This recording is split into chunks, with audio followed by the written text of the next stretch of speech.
And my friend called me after 2 weeks of not really hearing from me, said, "Hey, I know what'll cheer you up. Let's go ghost hunting." Joni, who is this friend that feels that the pick me up you need is an old prison camp?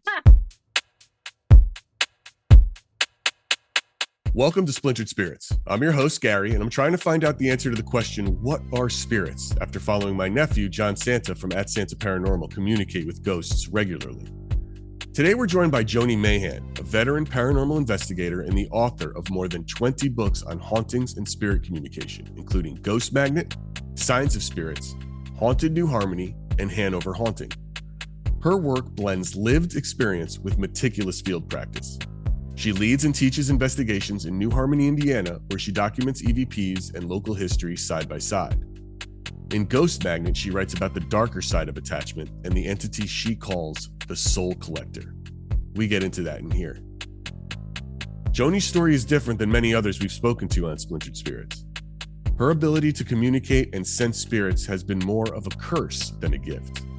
She talks about her clairaudience like someone stuck living with chronic pain or illness. But despite the agony she fights on, has a love for the mystery of the unexplained, and wants others to benefit from her experiences by writing her stories. Let's dive into the conversation. Joni, you have a pretty amazing story, and one of the reasons why I really wanted to sit down with you and talk to you about everything you've experienced as a psychic medium, as an investigator, is we do a lot of things here on Splintered Spirits where it's about, what are spirits? And John is a live influencer who primarily uses audio and apps and spirit boxes to communicate with spirits.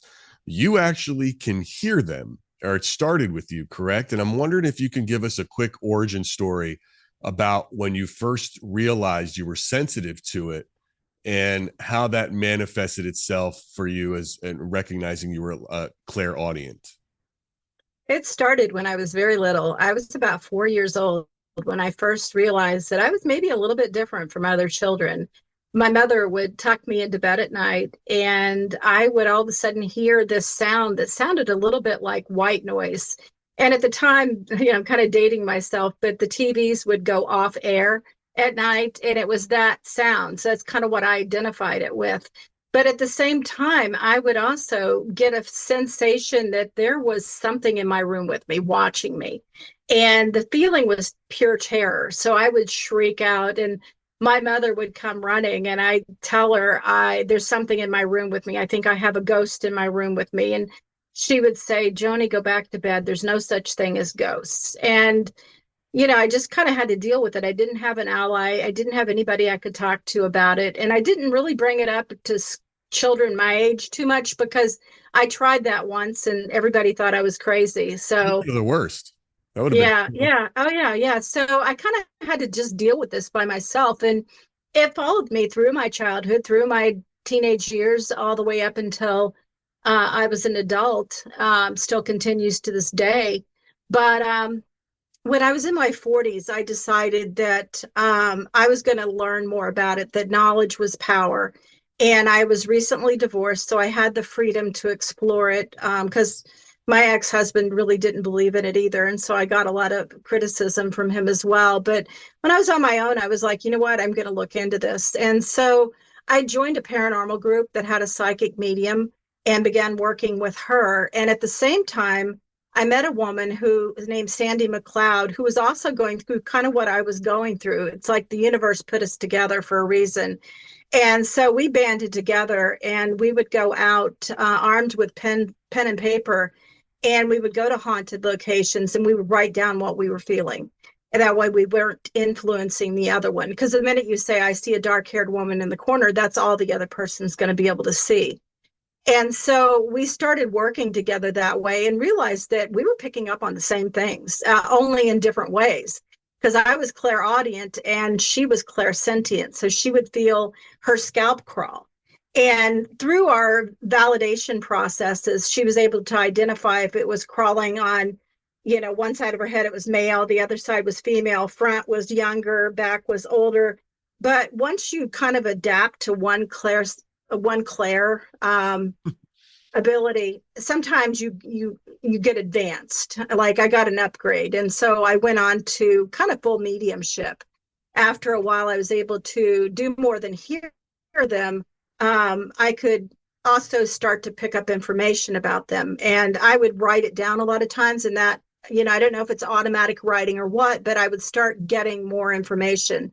So now I'm to a point where I can walk into anywhere and tell you if you have a ghost where it is, because I can tell directionally where it's making the noise. I can tell you something about it and determine whether it's good or bad. And I start picking up information like this person lived here in the 1800s. This person was a shop owner. This person means you no harm. She likes what you're doing, and things like of that nature. So it's been an ongoing process, but I'm getting better all the time.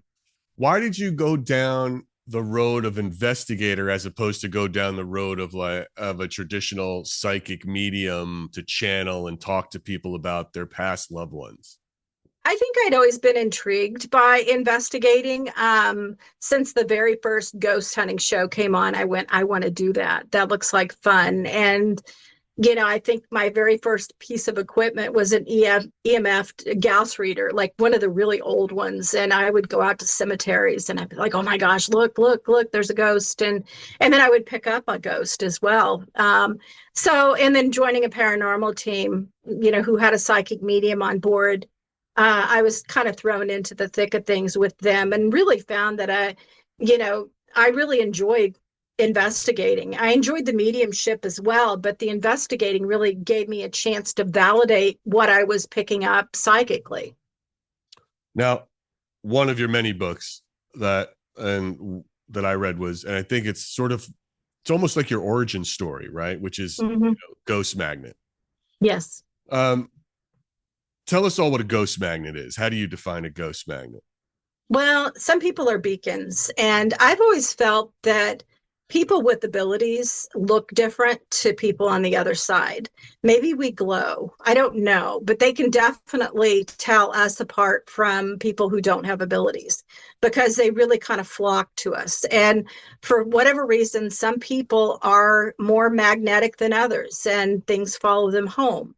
And that's what I found out pretty early on. Once I started advancing my abilities and really started working towards full mediumship, as I looked into the abyss looked back and it went, oh, we like you. We're going to follow you home. And I really haven't been able to find a reason. I've asked many, many times on investigations why they follow me in particular. But, we could have 15 people at an investigation and I'm the one they choose to follow home. So I've been told there's something about my energy, that my light is white, that they identify it as something that maybe like rocket fuel they can pull and use. I've gotten a combination of good and bad, but in the beginning, it was mostly negative entities that followed me home. And that was really terrifying. You talk about being a clairaudient where it's, you heard the white noise. You mentioned things now. You talk about, as a magnetic field, energy. Do you ever look at it from a scientific angle in this sense of what do you think spirits are?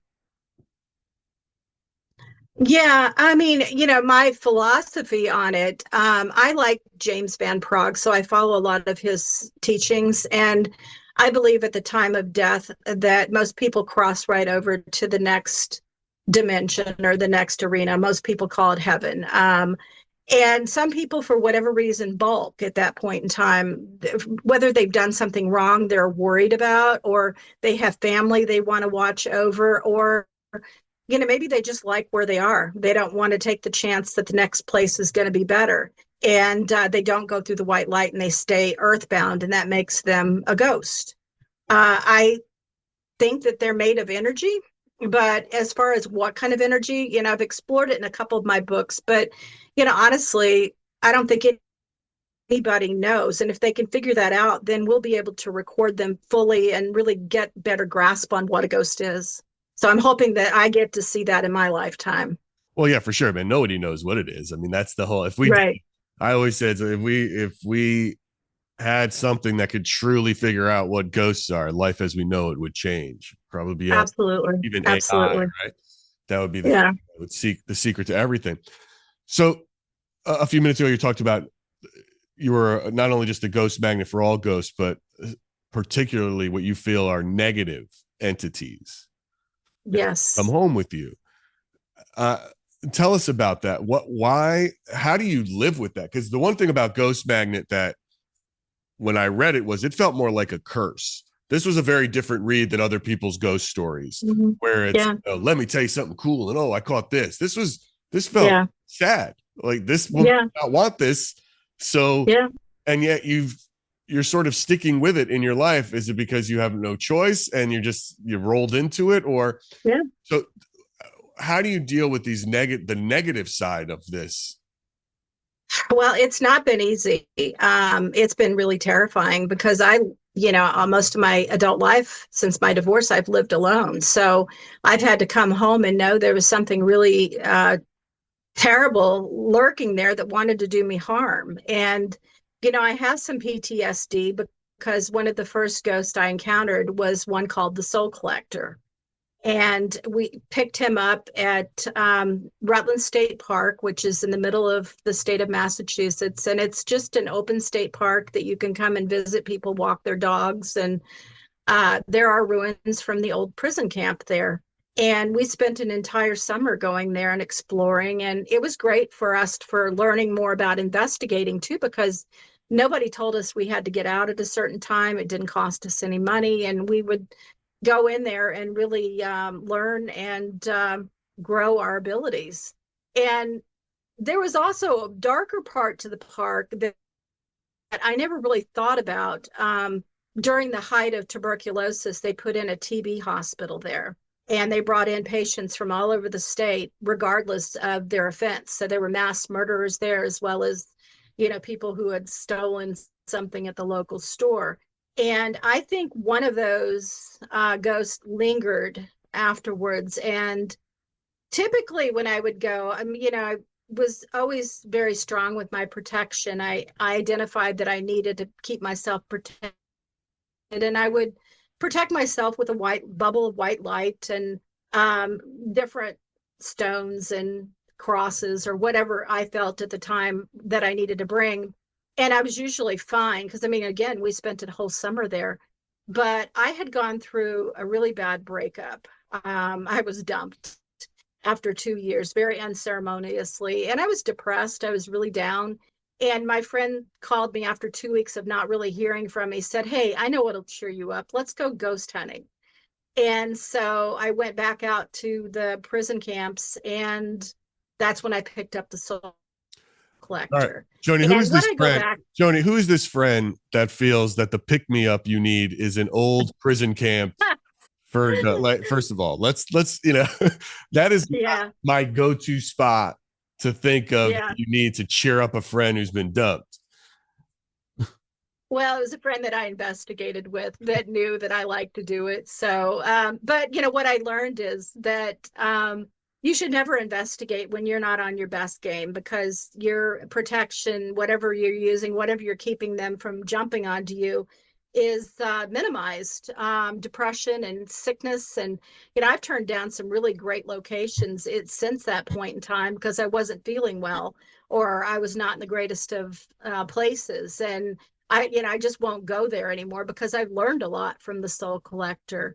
And that was actually my very first paranormal book. I was terrified to put that information out there because I knew nobody knew me as a medium. They might have known I investigated a little bit, but to put a book out there like that, that your aunts and uncles and everybody that's connected to you is going to be hearing this. And but it turned around to be the opposite. What happened was people who had also experienced things like I had all of a sudden had an ally. They had a voice. They had somebody they could talk to. And it ended up being very well received. But the whole Soul Collector thing was a nightmare. It went on for months, and he was lingering in my bedroom. He was hanging over the top of my bed. And I could feel him. The cats were watching him. Things were getting moved. I was seeing shadows. And most of all, he was inflicting terror on me. Like I would feel that terror. And it just kind of went on and on and on. It was really, really terrible What is until it? What was it? well, it was there's been a lot of, nobody really knows for sure. Speculation is that it was a very strong entity that had some kind of demonic attachment when it died, like as a human, and it died. And in the afterlife, it collected souls. And the more souls it collected, the stronger it got. And the psychic medium that did help me said when she looked at me, she saw him standing behind me and then thousands of people behind him. And he basically wanted to add me to his collection. What did you have to do, Joni, to finally get rid of that? Well, the soul Specifically. collector, yeah, with the soul collector, I finally, the group, the psychic medium from my paranormal group finally helped me. She was also third generation Salem witch. So she and a group, what ended up happening was her coven, along with several other covens in Massachusetts at the same time, did a banishing ritual for me. And I have a lot of witch friends. I'm not, opposed to that. I'm not Wiccan myself, but it was really interesting because at the time that they did the banishing spell, I was home by myself, so I wasn't there. And I could hear his sound loud like it always was. And then as they did the ritual, all of a sudden the volume went down, went down, went down, and then it went pop, and then it was gone. So that's how I knew he was gone. I couldn't hear him anymore. Joni, what do you think? Do you think it's non-human as well? It was much stronger than most of the other ghosts that I've encountered since then. So I think that's entirely possible. I do believe in interdimensional hauntings as well. So that resonates with me. We just know that it was stronger than your average ghost. It was able to do more things. Joni, when you're out there now recording with them, and I know audio and EVP is a big part, and you have so much evidence. What how do you distinguish between what you want to publish eventually? How do you avoid pareidolia, and what is your criteria for investigations? Well, I mean, I go back to that old saying, when in doubt, throw it out. When we do sessions, we have a very controlled session. We make sure that no one else is speaking. We identify any kind of coughs or stomach growls and things of that nature. And I'll be honest, I don't, if I haven't recorded it or even a photo that I didn't take, I'm gonna try to tear it apart because there's so many options, so many ways that it could be something not paranormal. Like I'll give you a good example. We had an investigation and I thankfully was running two recorders that night, one beside me and one across the room. And I caught what I thought said, I'm going to kill her or something like that, something really negative. I don't remember the exact wording. And I thought, oh my gosh, like I've never encountered anything that bad here. Well, I went to the other recorder and she was whispering, a woman was whispering to the person next to her that her leg was killing her or something like that. So, you have to really, I think you have to be really careful because if you put something out as paranormal and it's not paranormal, you're doing an injustice to the entire field. So I'm really cautious. We do use spirit boxes as well. We found that those are pretty effective. But again, it has to be valid to the sense where it makes sense.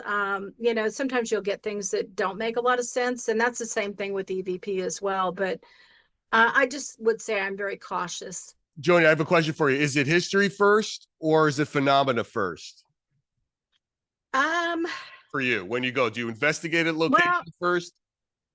yeah, I mean, typically if I'm trying to identify something psychically, if somebody's asked me to come in and see if they have a ghost, I don't want to know anything. I want to go in with a blank sheet. So I'll go in and I'll feel what I feel and I'll write it down and I'll tell them. And then I ask for what has happened. What kind of experiences have you had? It depends on the location. If we're just going to investigate a place for fun, like we love to go to asylums and things of that nature, a lot of times I will look into the history so that I can narrow it down to where we want to go. If it's a big facility, we may not want to spend a lot of time in a room that doesn't have activity. But as a medium, I can walk through and tell you where we need to go. So a lot of times it doesn't matter. But as an investigator, I think, it's good to know the information. That way, you know what kind of questions to ask and what to focus on. So it's, it depends on the situation. Okay. Okay. Uh, Joni, did you ever figure out where this entity was from or what its purpose was or why it chose you? Well, the psychic medium who was helping me told me that he came from the prison camps, that he might have been a guard there. When he died, he had some kind of attachment, whether it was, demonic or interdimensional or something. Something was attached to him. And when he came back in spirit form or in ghost form, he started collecting souls. And each soul made him stronger. So when she said, when she looked at me, she saw him behind me and then thousands of other people behind him. So he was hoping to collect me to add me to his collection. Is that the only one you've ever met? The only soul collector, yes. Yeah. Thank God. Yeah. I mean, it's given me PTSD. I used to be the first one in the dark room or, the first one to go into the tunnel. And now, I like back off, like, if there's something reported that's incredibly negative, if I go at all, I'm going in fully protected. So it's become, it really changed my life. All right. So I know that you talk about, your book a lot catalogs patterns of how loved ones reach out. How do you now know, because of what you've been through, like you're dealing with either a ghost that's okay, you don't know if it's good or bad, but it's a ghost versus something like this? What happens, what physically happens to you that you recognize these things? And then what are those steps that you take to either let it in so you could talk or keep it out? Well, it's part of my mediumship. My clairaudience is my gateway. So I will hear an ear ringing, and if I choose to tune into it, then I'll start getting more information. And that's initially, if it's a bad one, it also comes with a sense of fear. That fight or flight sensation comes over me.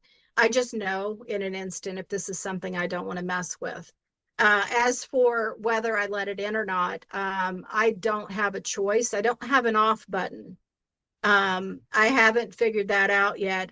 What I do try to do is I don't tune into the sound as much as I used to because I've had so many problems. So a lot of times I'll listen around the ear ringing. Like I'll give you an example. My ears are ringing right now. I know you've spoken to Sam Baltrusis, Yeah. and he and I used to co-host a podcast together for about a year. And I finally had to quit doing the podcast because all the guests that were coming in would have horrible hauntings or situations.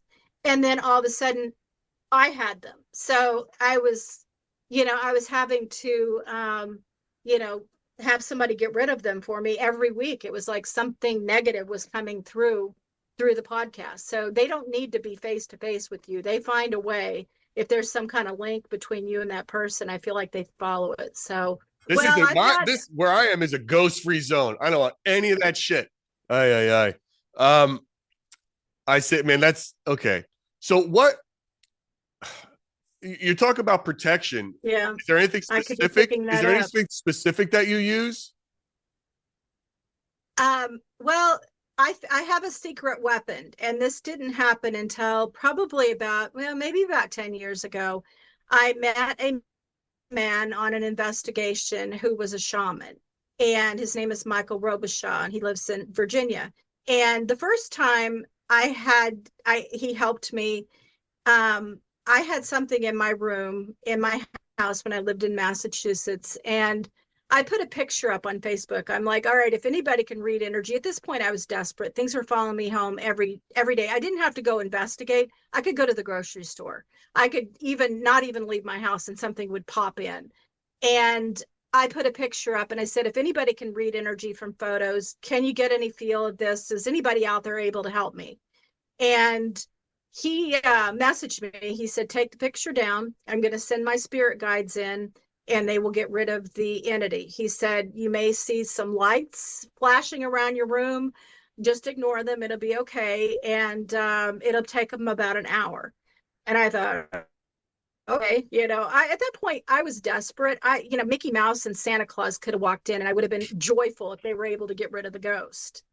Right. So the time came, and I was sat in my bedroom during this time, and I didn't see any lights, but as a clairaudient, I could hear the ghost.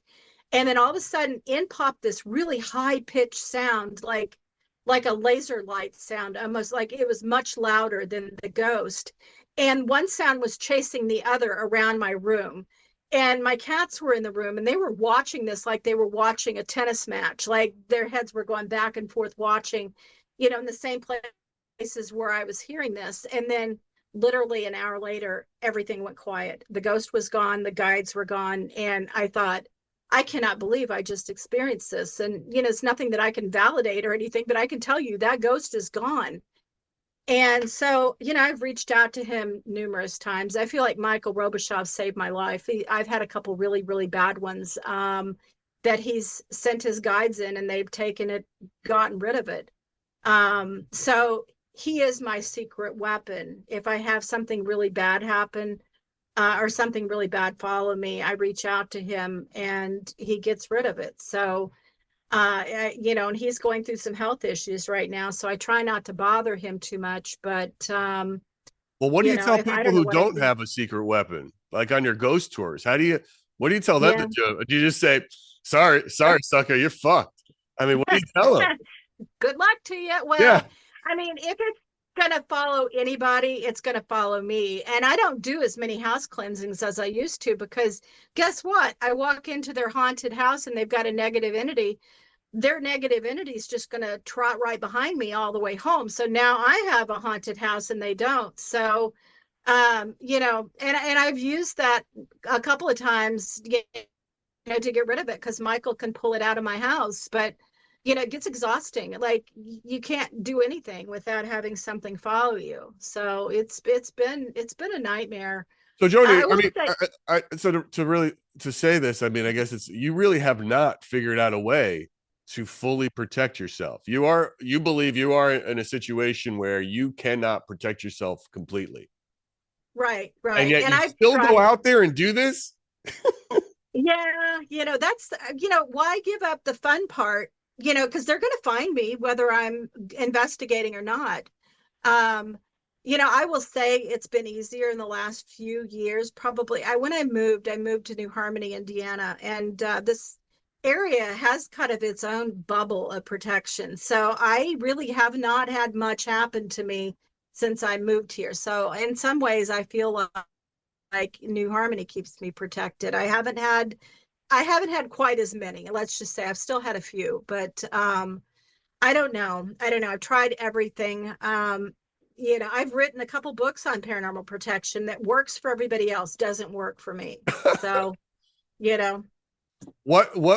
how do you figure out what stories are going to make one of your books? What has to stand out for you to do that? Well, something really horrible happens. I just feel like I need to share it. I don't know. I kind of live my life transparently. I don't really hide anything from anybody. There's been a lot of times when I haven't mentioned that I have a ghost in my house, because it's been like, sometimes it was every day, like, oh, guess what? New ghost today. But it has to be something that I feel that could help other people or benefit the paranormal community. Maybe I've learned something about it. It just has to stand out a little bit more than your standard average haunting. A lot of times you also differentiate between residual, interactive, and inhuman cases, in your story, right, in your notes. Right. Do these different classes respond in a different way to how you deal with, like, sort of interventions or, in investigations? Like, how do you sort of figure out that classification and do your research accordingly? It goes back to my clairaudience.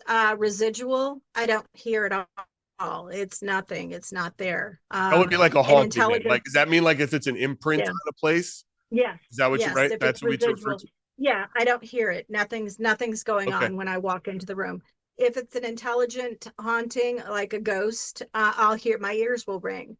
If it's inhuman, and I have come in contact with a few, I don't hear anything, but I get a very strong sense of it, and it's always dirty and oily and grimy and makes me want to run.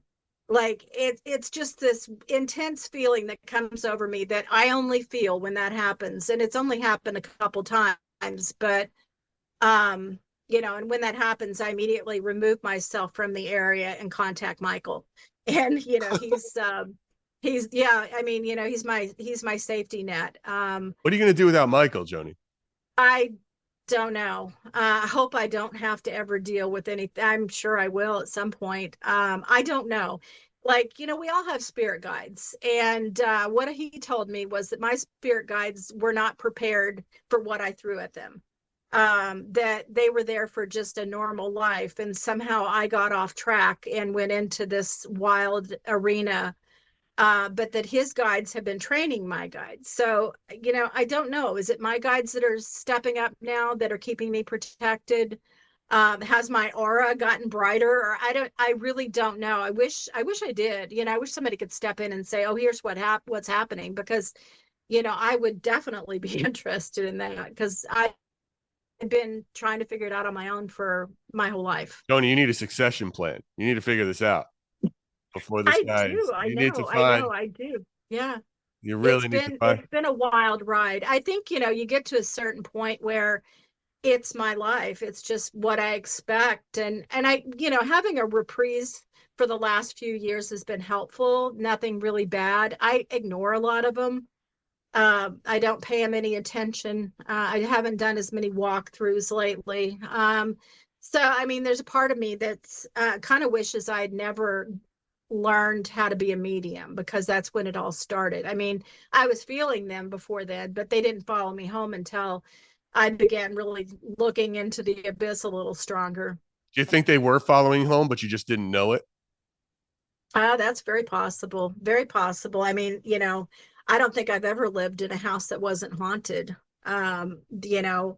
If there's something there, I either bring it out, or maybe I'm bringing it with me. I'm making houses haunted. So, I don't know. Joni, have you ever had a single great experience with a ghost? Is there any fun?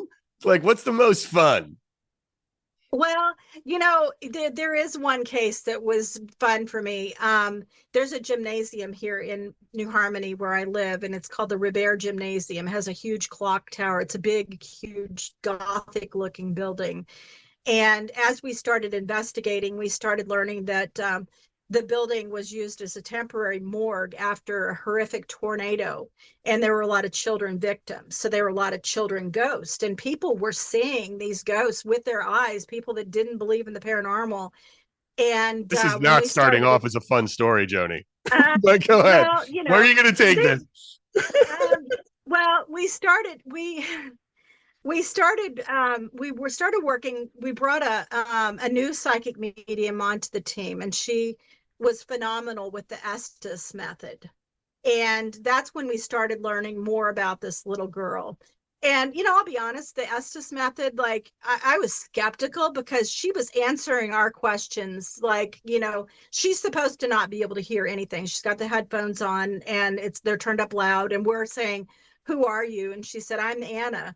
How old are you? I'm 6 years old. I mean, it was just back and forth, like she could hear us, but Anna was truly talking through her, and that's the little girl ghost. And she matched up with everything that we had heard. We learned so many details about her life, and really felt like we got to know this little girl. And she had friends. She go, oh, let me go get Adam. He can talk to you too. And it was just wild. Well, in March of this year marked the 100th anniversary of that tornado, and so I rented the building. It was a Tuesday. I rented the building. We had a couple of different.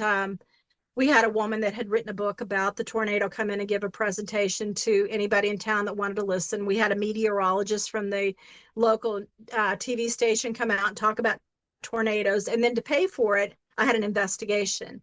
And I said, let's be kind tonight because this is the worst day of their life.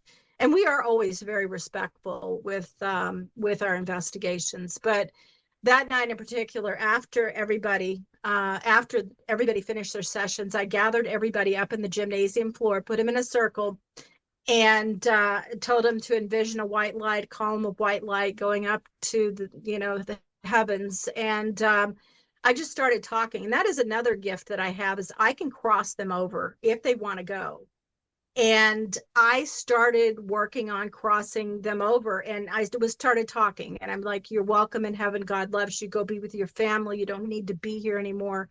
And it comes out, I don't know, it feels like a prayer as I'm saying it. And the whole group is envisioning this white light, and I'm feeling them go through me. I feel it a very specific way that I know that they cross. And I looked to my left, and Ashley, our team psychic medium, was sitting beside me, and she had tears running down her face. And she looked at me and she said, I just crossed Anna over. So in the end, we had a piece of equipment running, a spirit box, and we said, how many crossed over? And it said 37. So I don't care what I do the rest of my life. I feel like that was one of the most important things I've ever done. I helped 37 souls find their way somewhere where they needed to be, not trapped in this old gymnasium. So that was a good story. That is a good story. What if you could, with all of your EVPs and now with your investigations, if you could run one controlled study, and you had funding and lab support, and you had all this, and your friends and your team with you, it's like, where would you test first? What do you want to do? What do you want to see what this is about that you have? Oh my goodness. I would go somewhere that had a good history of responses, somewhere incredibly haunted. And I don't know, I want to learn more about why they're here, how much they can see us and communicate with us, which we do during investigations. We'll say, how many fingers am I holding up, or what color is my shirt? And, I've asked, what does heaven look like? And they don't know because they haven't been. I would like to just learn more about their origin story. I mean, how they got to be where they are and why they stick around. Joni, if you had all the money in the world, I suggest you put out a casting call for a new psychic guide who can protect you in the future. That's in a lab, Well, yeah. that person through a test and make sure that they can actually deliver on protecting you when the shit hits the fan. Yeah. I mean, I had a friend that reached out to me that has a psychic medium friend that does do this. And I've connected that person with somebody who's connected to me. Like, people email me all the time. I've got a really bad ghost in my house.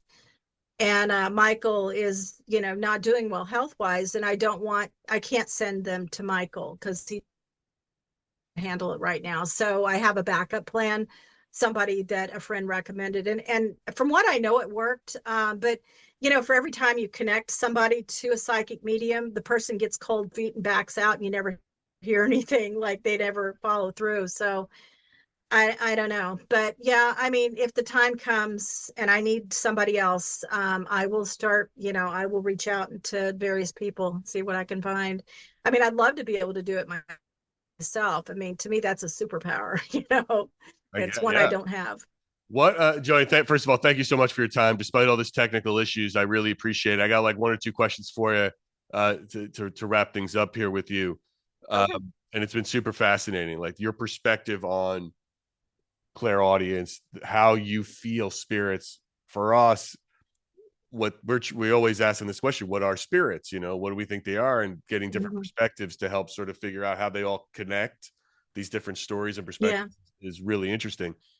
What would, if you had a teachable moment here, what would you tell someone who thinks they're a ghost magnet? What are like 3 habits they should adopt to stay grounded and safe?